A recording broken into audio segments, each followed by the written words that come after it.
ये कहानी है गंगा नदी की। एक कथा के अनुसार राजा सगर ने जादुई रूप से 60,000 पुत्रों की प्राप्ति की। एक दिन राजा सगर ने देवलोक पर विजय प्राप्त करने के लिए एक यज्ञ किया। यज्ञ के लिए घोड़ा आवश्यक था, जो ईर्ष्यालु इंद्र ने चुरा लिया था। सगर ने अपने सारे पुत्रों को घोड़े की खोज में भेज दिया। अंत में उन्हें घोड़ा पाताल लोक में मिला, जो एक ऋषि के समीप बंधा था।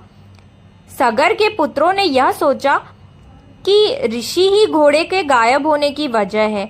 उन्होंने ऋषि का अपमान किया। तपस्या में लीन ऋषि ने हजारों वर्ष बाद अपनी आंखें खोली और उनके क्रोध से सगर के सभी 60,000 पुत्र जलकर वहीं भस्म हो गए। सगर के पुत्रों की आत्माएं भूत बनकर विचरने लगी, क्योंकि उनका अंतिम संस्कार नहीं किया गया था। सगर के पुत्र अंशुमान ने आत्माओं की मुक्ति का असफल प्रयास किया और बाद में अंशुमान के पुत्र दिलीप ने भी। भागीरथ राजा दिलीप की दूसरी पत्नी के पुत्र थे। उन्होंने अपने पूर्वजों का अंतिम संस्कार किया। उन्होंने गंगा को पृथ्वी पर लाने का प्रण किया, जिससे उनके संस्कार की राख गंगाजल में प्रवाह कर भटकती आत्माएं स्वर्ग में जा सके। भागीरथ ने ब्रह्मा की घोर तपस्या की ताकि गंगा को पृथ्वी पर लाया जा सके। ब्रह्मा जी प्रसन्न हुए और गंगा को पृथ्वी पर भेजने के लिए तैयार हो गए और गंगा को पृथ्वी पर और उसके बाद पाताल में जाने का आदेश दिया, ताकि सगर के पुत्रों की आत्माओं की मुक्ति संभव हो सके। तब गंगा ने कहा कि मैं इतनी ऊंचाई से जब पृथ्वी पर गिरूंगी तो पृथ्वी इतना वेग कैसे सह पाएगी।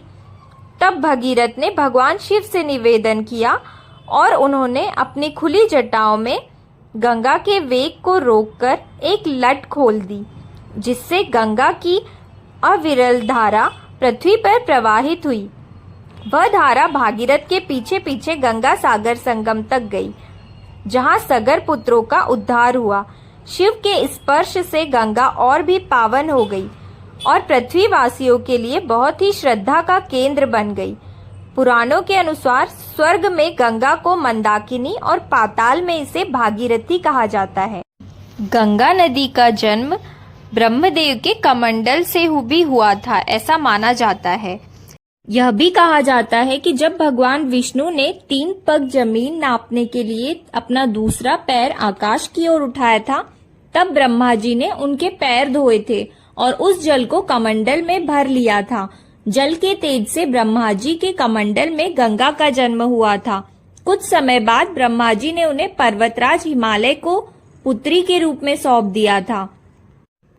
एक कथा के अनुसार जब भगवान वामन ने अपना एक पैर आकाश की ओर उठाया था, तब उनकी चोट से आकाश में छेद हो गया था। इसी से 3 धाराएं फूट पड़ी थी। एक धारा पृथ्वी पर गिरी, दूसरी स्वर्ग में और तीसरी पाताल लोक में चली गई। इसलिए माँ गंगा को त्रिपथगा के नाम से भी जाना जाता है। यह भी कहा जाता है कि जब भगवान विष्णु ने 3 पग जमीन नापने के लिए अपना दूसरा पैर आकाश की ओर उठाया था, तब ब्रह्मा जी ने उनके पैर धोए थे और उस जल को कमंडल में भर लिया था। जल के तेज से ब्रह्मा जी के कमंडल में गंगा का जन्म हुआ था। कुछ समय बाद ब्रह्मा जी ने उन्हें पर्वतराज हिमालय को पुत्री के रूप में सौंप दिया था।